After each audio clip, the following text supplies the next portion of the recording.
The imposing mansion stood proudly in the most luxurious neighborhood of the city, a symbol of John's undeniable success. From the height of its expansive windows, he gazed over his property with a certain pride, remembering the countless sleepless nights and sacrifices that led him to this moment. Wealthy, influential, and respected, he was the portrait of an accomplished man. By his side was Eliza, his wife, always so elegant, appearing to share in his satisfaction, though she carried a mystery in her eyes he failed to notice.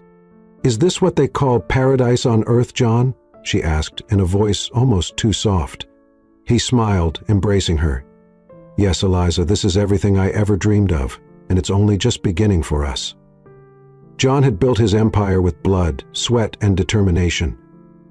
Exhaustive dedication to work was simply part of his life. Eliza knew this and, in a way, admired her husband for his insatiable drive. "Tonight, let's go out for dinner. I reserved that restaurant you love," he said, his voice full of excitement. "You deserve the best, Eliza." She smiled, accepting his invitation with a discreet nod, while hiding a subtle expression of disdain. He, busy with his schedule and glued to his cell phone, failed to notice the slight change in her face. John's world revolved around appointments, contracts, and major decisions, and he believed Eliza was the perfect partner to support him. But John was, above all, a man of rigid values, who believed that every success needed to be shared with those by his side. "All of this is for us, for our future, Eliza. I want you always to feel secure, surrounded by the best of everything," he said, watching her adjust a pearl necklace in the mirror.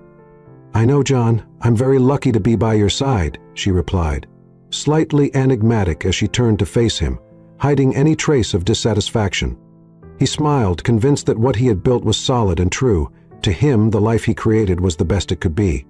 For John, it was just another one of Eliza's frequent nights out where she claimed she was going to the movies. He didn't suspect a thing, focused as he was on his business and responsibilities. "Enjoy the movie, dear," he'd say, pleased to see his wife taking a bit of time for herself. But the reality was different. Instead of going to the movies, Eliza always drove to a supermarket parking lot near the mansion, where she met Edward, John's younger brother, who shared with her a dangerous goal: finding a way to eliminate John and get their hands on his fortune. That night, Eliza arrived punctually at the meeting spot, adjusting the rearview mirror before getting out of the car. It didn't take long before she saw Edward waiting, leaning against a post, his gaze steady and determined. "So everything's ready?" he asked bluntly, his voice low and cautious. "Yes, it is," replied Eliza, glancing around to ensure they were alone. She detailed how John would be taking the car early the next morning for an important meeting, calling it a perfect plan, as no one would suspect an accident. Edward nodded in satisfaction. For both of them, this was their golden moment to seize John's fortune, a plan they believed was flawless. Eliza and Edward's ambition wasn't only to be free of John, but also to secure the comfort and wealth his money could provide. They had already worked out the details. Edward, who had access to the mansion's garage due to the trust his brother placed in him, would take care of tampering with John's brakes, ensuring that everything appeared natural. "That way, it'll seem like a misfortune, something beyond control," Edward commented, without a hint of hesitation. "Yes, no one will suspect, and the fortune will be yours, Eliza," he concluded, with an ambitious smile. She simply nodded, satisfied and confident that after this plan, she'd have everything she desired. What neither of them knew was that on that same night, a street boy was hiding in the parking lot, looking for shelter from the cold. David, a clever and observant boy, noticed the suspicious whispers and gestures of the couple. Curious, he quietly crept closer, hiding behind one of the parked cars, and began listening to every word. He quickly understood that John, the man they mentioned, was the target of a plot for Eliza and Edward to take all his money. Even though he was young, David felt the gravity of what he had overheard. While Eliza and Edward exchanged glances, reaffirming their commitment to the plan, David listened intently, processing their story. "Tomorrow he leaves early, there's no mistake," said Eliza confidently. "Exactly, and he has no idea what's coming," Edward replied, laughing with a tone of anticipated victory. To them, it was only a matter of time until John was out of the picture and the fortune fully under Eliza's control. But to David, it sounded like a dangerous warning, a plot he knew he needed to dismantle. Despite the fear pulsing in his chest, David realized he had to act. With no family or home, he lived on the streets and knew that to most people he was invisible. yet his conscience weighed on him, and he felt the need to do something to prevent this injustice. Eliza and Edward said their goodbyes, agreeing not to contact each other until the next day, when, in their minds, they'd be one step closer to inheriting everything. They left the parking lot, certain that no one would ever know about their conspiracy. However, David, with a tight heart, was determined to warn John, even if he didn't know how he would be received. As the two conspirators walked away, David pondered what to do. He didn't know John, but he knew that man was in danger and would lose everything due to the greed of these two. As Eliza bid farewell to Edward and walked back to her car, David remained hidden, watching her movements. The dark plan he had just overheard still echoed in his mind, and he knew he needed to find out where she lived. As soon as Eliza started her car and left the parking lot, the boy made a bold decision. He would follow her that very night. He knew that if he waited until the next day, it could be too late to stop what they planned for John. David began trailing her through the streets, trying to keep his distance so as not to be noticed, but without losing sight of her. Although he was just a boy, his life on the streets had taught him to be discreet, to go unnoticed. Eliza drove, unaware that someone was following her every turn, a few meters behind.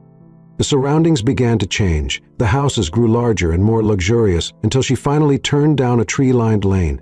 The boy knew he was getting closer to discovering where John lived. As he turned the corner, David saw the mansion. Even in the dark, he could make out the grand contours of the property, the tall gates, the lights illuminating the entry path, and the imposing structure of the house. He was impressed by the size and beauty of the place, but at the same time, the weight of what Eliza and Edward planned made the scene feel more threatening than welcoming. Eliza entered the gates without hesitation, and David watched as she disappeared, leaving the boy there, hidden in the shadows of the trees, concealed by the night. David moved a bit closer, taking in the house where the man in danger lived. He felt a mix of urgency and fear, knowing he would have to tell him everything he had overheard. Despite being just a child, he knew he couldn't ignore the responsibility of preventing what was about to happen. "I have to tell him. He needs to know what they're plotting," he murmured softly to himself, trying to gather the courage needed to approach a stranger who seemed untouchable to him. As he observed the mansion, David thought about how to approach John. He had nothing but his word and knew he was just a street boy, someone usually unnoticed or not taken seriously. But as he remembered the conversation between Eliza and Edward, his fear gave way to unwavering determination. He didn't know how, but he would make John believe him. "I have to try. If I don't do something, a tragedy will happen," he whispered, more to himself than to the night surrounding him. That illuminated grand house seemed to be the symbol of a perfect life, and the contrast with what he knew about Eliza and Edward made the boy feel a heaviness in his chest. How could someone so close desire to remove John just to inherit his money? David, who had learned early on the value of survival on the streets, couldn't comprehend how anyone could be willing to destroy a life purely for greed. And it was this realization that gave him the final push he needed to decide that as soon as he had the chance, he would introduce himself to John. David stayed hidden in the shadows for a few more minutes, observing every detail of the mansion to ensure he would remember the way there. With the image of the house etched in his mind, he quietly walked away, determined to return and tell the millionaire the truth, not knowing if he would be heard, but believing his attempt could make all the difference. The next morning, David arrived early and positioned himself strategically near the gates of John's mansion. He had spent the night thinking about everything he'd overheard and felt an almost suffocating urgency to warn that man about the plot unfolding in the shadows, but at the same time, the fear of not being taken seriously haunted him like a shadow. "What if he ignores me? What if he doesn't believe me?" he muttered to himself, trying to gather courage. However, as he remembered Eliza and Edward's laughter while plotting, his determination grew. He couldn't allow something so terrible to happen. Time seemed to drag until finally David saw John's car approaching the gates. He waited until the vehicle was closer and, in a desperate impulse, ran to intercept it, frantically waving. John was startled, surprised to see a boy suddenly appear in his path. "What are you doing here?" John asked with a mixture of irritation and surprise, rolling down the window. "I need to speak to you. It's urgent." "It's about your safety," David replied, trying to sound as serious as possible. John looked at him with suspicion, but something in the boy's expression made him pause. "All right, speak quickly. What's so important?" John said, frowning.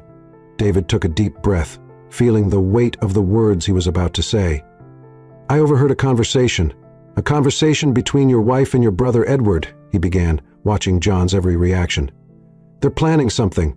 They want something to happen to you so they can get all your money. John's expression changed, his eyes narrowed, and he let out a disbelieving laugh. That's absurd. Eliza and Edward, they would never do that. But David persisted, each word coming out with desperate urgency. I know it sounds strange, but it's true. I heard everything last night. They talked about tampering with your car, something that would cause an accident. Please, sir, just check the brakes before you leave. I know what I heard, he said with pleading eyes. The intensity in the boy's voice, combined with the genuine fear in his gaze, made John hesitate. Something within him, a nearly involuntary instinct, warned him about what the boy was saying. Even without fully believing, he decided to follow David's advice, if only to dispel any doubt. John got out of the car, his heart racing, and went to the garage. He asked his personal mechanic to inspect the brakes, and after a few minutes of silence, the result was a devastating revelation. The brakes had, in fact, been tampered with. He felt a chill run up his spine, the idea of what it meant hitting him like an avalanche.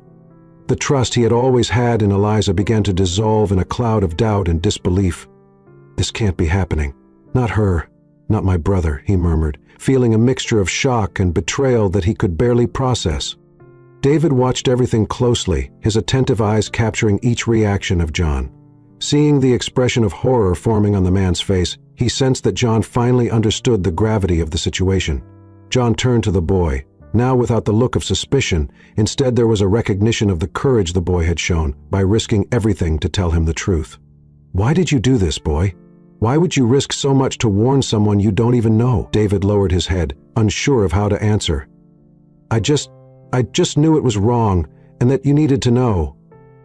Still stunned, John reflected on the situation unfolding before him. The wife he had trusted so much, the brother he had always supported, conspiring to remove him from the picture. He could barely believe it, but the evidence was there, and now he knew his life was truly in danger. The look he gave David held more than gratitude. It was also a silent apology for almost dismissing the warning that, if ignored, could have cost him his life. Without wasting time, John composed himself and turned back to David with newfound resolve. I owe you my life, boy. I don't know how, but I'll find a way to reward this courage. David simply nodded, still processing what had just happened. The morning he discovered his car's brakes had been sabotaged, John felt the crushing weight of betrayal, still trying to process the idea that Eliza and Edward were plotting against him. He returned to find David, the street boy who had risked everything to warn him. With his mind reeling, John knelt to David's height and, with deep sincerity, said, You saved my life, boy. If it weren't for you, I might not be here now. David only nodded, still amazed at the millionaire's gratitude but determined to continue helping. John knew he couldn't handle the situation alone. He needed someone he could trust, someone to help him keep the secret and think of a way to stop Eliza and Edward without arousing their suspicion. I need you to stay by my side, boy. We're going to expose these two for who they really are, said John, observing the determined expression on David's face. The boy nodded, understanding the importance of what he had started. Well, I'll help you. They won't even know we're onto them, he replied with a resolute air. Thinking quickly, John began crafting a plan. He knew that confronting Eliza and Edward wasn't enough. They needed to feel the weight of their actions and believe the plan had succeeded. I'm going to change my will, said John, thinking aloud. I'll arrange it so that if I die suspiciously, Eliza gets nothing. David listened intently, realizing this would block any chance for Eliza and Edward to profit from their plot. So even if they go through with it, they won't gain anything, asked the boy, a spark of understanding in his eyes. John nodded, pleased to see that the boy understood. As he explained the plan to David, John realized the impressive courage and loyalty of the street boy. Despite all he had been through, David displayed a mature sense of justice that impressed him. From now on, we act together. I'll make sure you never have to worry about anything again, and you in return will be my eyes and ears, said John firmly. David, moved by being treated as someone John fully trusted, nodded, determined to be part of the plan until the end. To prevent Eliza and Edward from suspecting anything, John knew they needed an additional step. After a moment of reflection, he looked at David and said, Besides changing the will, we're going to do something more. I'll stage an accident. They need to believe they succeeded, that their plan worked. David's eyes widened in surprise, but soon a smile of understanding appeared on his face. "So they'll think you're gone and everything will be safe," murmured the boy, already imagining the impact it would have on Eliza and Edward. John agreed, noting David's growing confidence. "Exactly.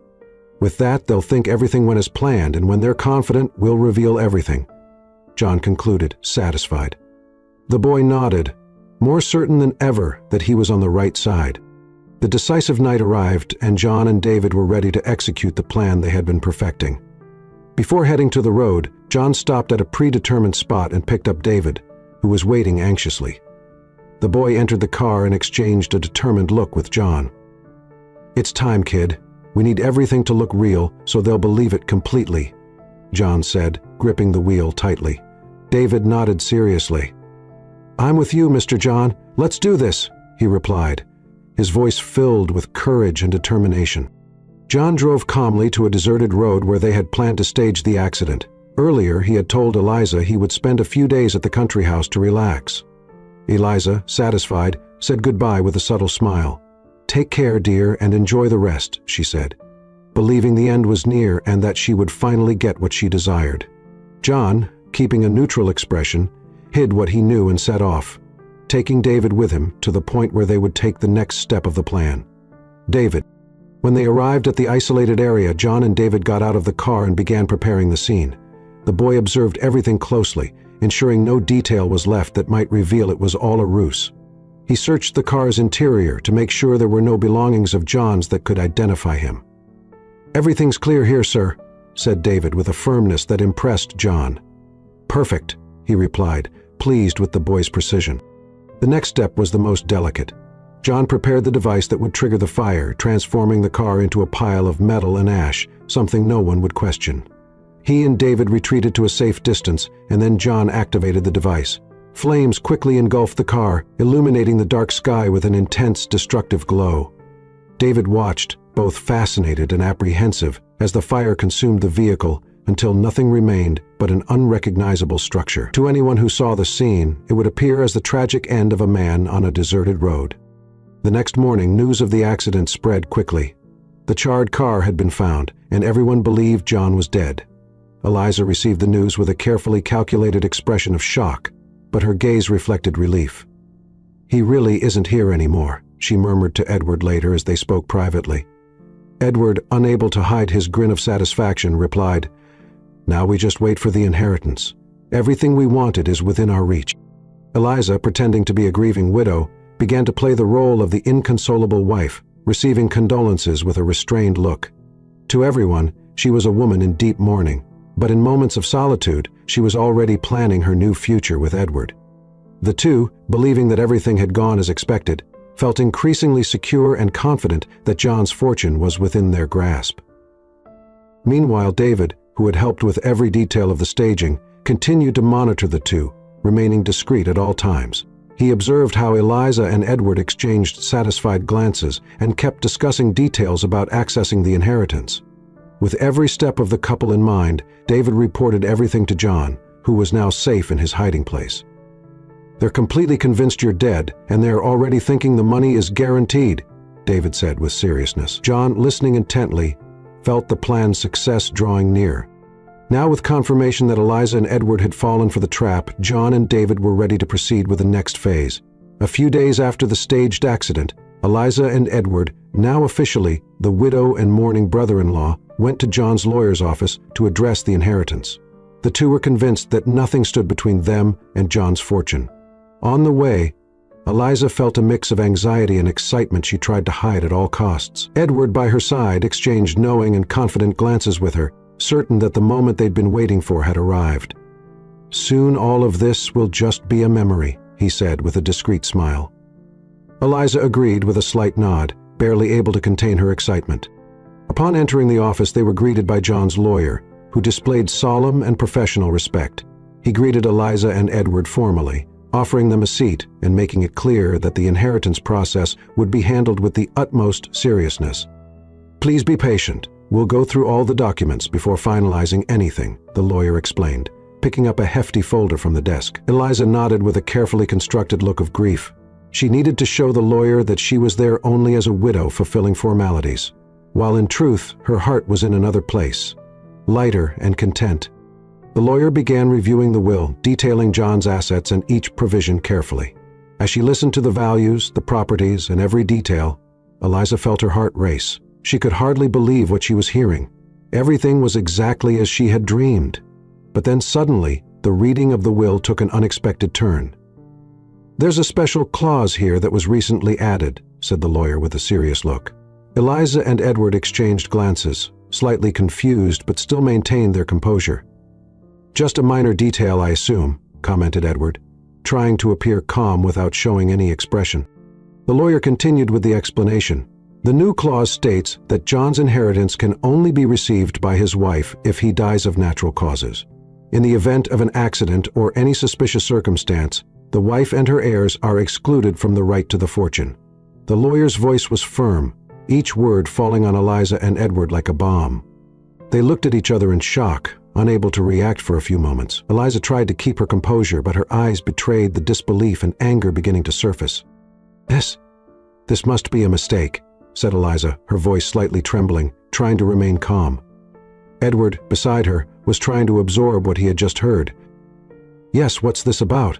John would never do something like that without telling us. Without telling Eliza," he insisted, unable to completely hide his frustration. The lawyer looked at the two with an expression that mixed seriousness with slight disapproval. It was John's own decision and it's duly documented. This clause was added days before the accident. Shock and anger began to show on Eliza's face. She looked at Edward, trying to find an explanation, but all she saw in her brother-in-law's face was the same mixture of frustration and despair. Edward shook his head, as if trying to deny what he had heard, while Eliza, now unable to contain her anger, slammed her hands on the desk. "This is unacceptable. He did this on purpose," she exclaimed, the mask of the grieving widow gradually crumbling. The lawyer observed her reaction closely, the coldness in his eyes suggesting that something was out of the ordinary. It was then that an unexpected presence entered the room. John, alive and well, accompanied by David, appeared at the office door. The sight of the man they believed they had removed from the picture made Eliza and Edward freeze, shock overtaking their faces. John took a few steps forward, his serious and firm gaze fixed on them. "Surprised to see me?" he asked in a calm tone, yet laden with indignation. Eliza and Edward were silent, words caught in their throats, unable to form any excuse. David, standing beside John, observed the two with a look of contained victory. He had been part of every step of the plan and was now witnessing the truth come to light. John took another step forward and with a firm voice said, "I know everything. I know about your plan. I know about the conversation in the parking lot. I know how much you wanted to see me out of the way to take my money." The panic and guilt were evident on Eliza and Edward's faces as they tried to absorb the reality that it had all been a trap. John advanced slowly across the lawyer's office, each step carrying the weight of betrayal. The disappointment so deep it seemed almost tangible. The silence filling the room was suffocating, and every glance between him, Eliza, and Edward was a nonverbal battle of repressed feelings and exposed intentions. At that moment, the man Eliza and Edward knew was distant standing before them was someone hardened by pain, a John who bore an immeasurable sadness and an unyielding will to confront the evil he never imagined existed by his side. "So you really thought you could get rid of me? That everything would be perfect for you with no consequences?" His voice echoed, firm, controlled, yet carrying the intensity of someone deeply wounded. Eliza remained silent for a moment, her eyes searching for any reaction of pity, any opening she could use to soften the situation. "John, we only wanted," she began, her voice trembling, trying to sound remorseful, but the coldness in John's eyes cut off any attempt at manipulation. He would not let her escape with more lies. "Wanted what, Eliza? You wanted everything I built, everything I fought to achieve and shared with you, and you, Edward? I thought we were brothers, and what did you do? Stabbed me in the back." The impact of each word was devastating. Edward, who had been avoiding John's gaze until then, shrank, unable to bear the shame he felt. He knew there was no excuse that could repair what he had done, but still, the attempt at self-defense came almost reflexively. Edward pushed at himself, finding himself instantly awake. "John, it was a mistake. I was confused. Eliza..." Eliza made me believe it was best for her, that you were no longer, he began, but John interrupted him with a coldness that almost froze the room. Don't blame Eliza for what you did, Edward. This was your choice. Every step, every detail. You chose to betray me. You chose to believe that my life, my future could be discarded without consequence. Hearing this, Eliza began to lose control, realizing her last cards were running out. John, we both know that over the years you distanced yourself. I felt alone, invisible.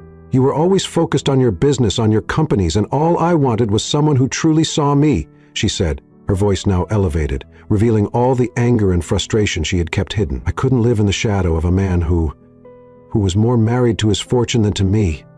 If that's betrayal, then I'm sorry, John. But I didn't want to keep being just a decorative figure. John listened to her words, but any remaining compassion he might have felt had dissolved in the pain and frustration. And you chose to resolve it by planning my death.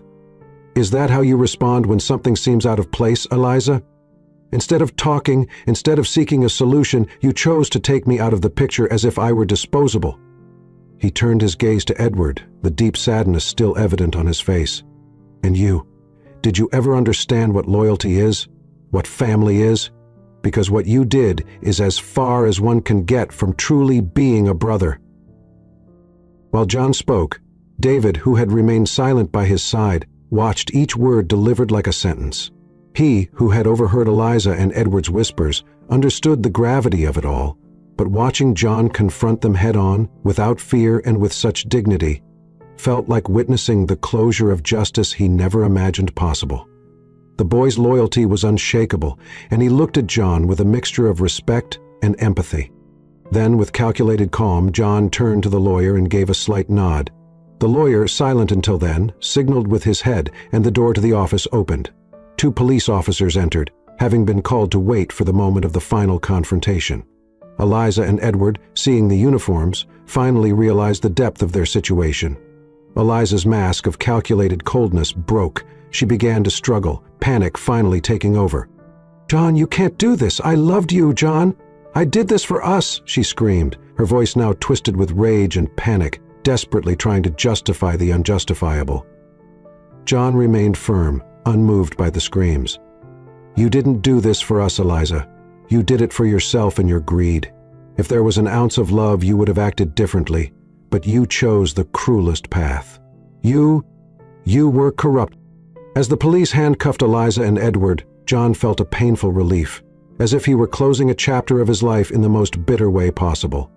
He watched the 2 being taken away, each trying in vain to protest, their faces a mix of hatred and regret. In his heart, John knew this moment wouldn't bring happiness, but a sense of cold and necessary justice. David, still by his side, watched the outcome with a look of quiet satisfaction. He knew that thanks to his intervention, a bitter truth had come to light, and that the man beside him now had a secure future. When the police finally left with Eliza and Edward, leaving a heavy silence in the office, John looked at David, and for a moment, the weight of the entire situation seemed to ease. Placing a hand on the boy's shoulder, he said sincerely, "If it weren't for you, kid, I wouldn't be here to see this happen." David, who had stood firm until then, only nodded, feeling that behind this harsh revelation, something new was born, a bond and a trust that nothing could break. After the final confrontation and the arrest of Eliza and Edward, John felt the weight of the last few weeks start to dissipate, though he knew his life would never be the same. The deep betrayal he experienced made him more cautious and aware that trust was precious, not given lightly. Sitting in his office, he thought about the life he would now have to rebuild, and as he looked to his side, he saw David, the street boy who had become his ally and, more than that, his salvation. John knew that this boy deserved a better future, far from the dangers and uncertainties of the streets.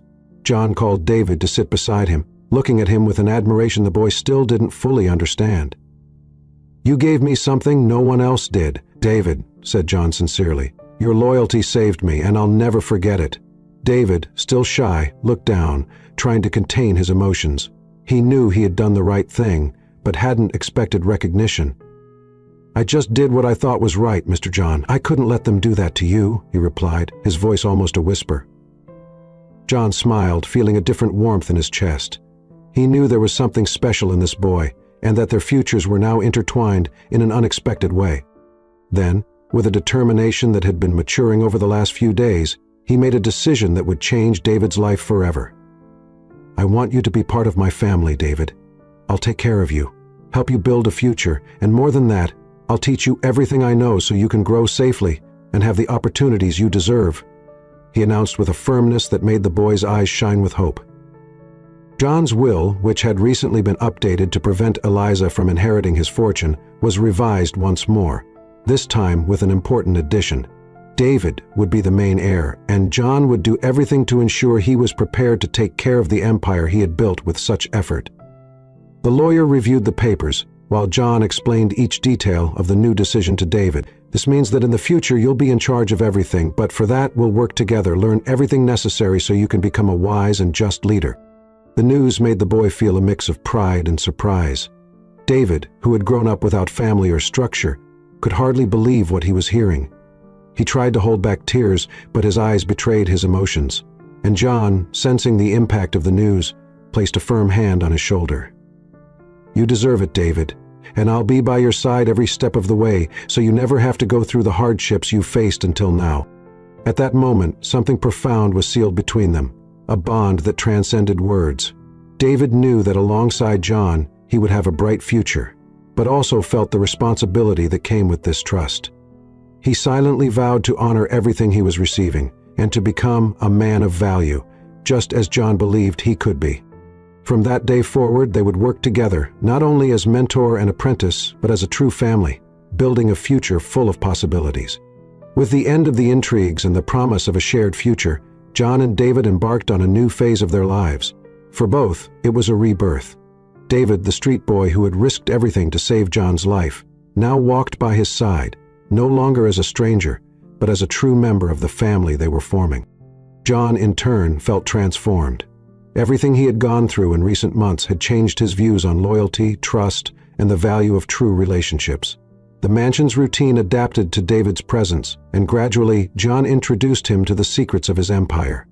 At first, David felt a bit out of place, as if he were living in a dream that could end at any moment. But John, with patience and determination, made sure to show him that he belonged there. "Well, you're going to learn everything I know, kid. I don't want you to just inherit what I built. I want you to understand how everything works, to become someone who leads with intelligence and integrity," John would say. Each lesson, a new step in strengthening David's confidence and skills. Day by day, John taught David not only the practical aspects of business, but also the importance of solid values. Respect, responsibility, and honesty are what sustain true leadership. "If you carry this with you, you'll be someone who makes a difference," he taught, while David absorbed every word, longing with all his heart to become the kind of man John believed he could be. Gradually, the boy's admiration for his mentor turned into a deep desire to become worthy of the trust placed in him. John also felt a renewal in his heart. Each day spent with David revealed a new joy, a purpose beyond business success. Watching the boy grow, learn, and transform made him realize that life wasn't just about accumulating wealth, but leaving a legacy that truly mattered. "You're my family now, David, and family means support, trust, and always being there," he said one day, watching the boy struggle to overcome the challenges that training brought. This feeling gave John a new reason to live, something he never expected to find. They shared moments that went far beyond business. Quiet dinners, conversations about life, plans, and laughter that filled the mansion with an energy that had long been absent. For David, this experience was like a new life, a chance for redemption and growth.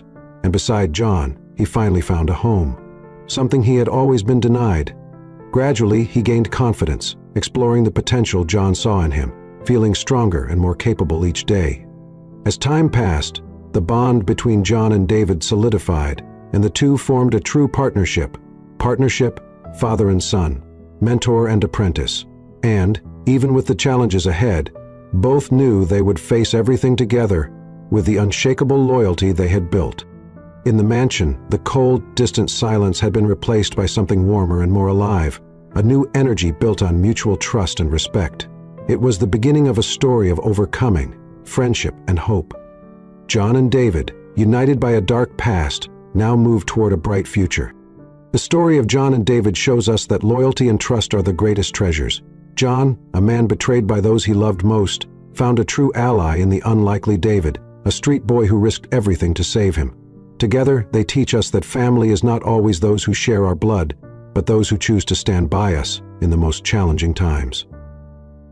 If you were moved by this story and want to follow other reflections like this, subscribe to the channel, like the video, and turn on notifications so you don't miss future content.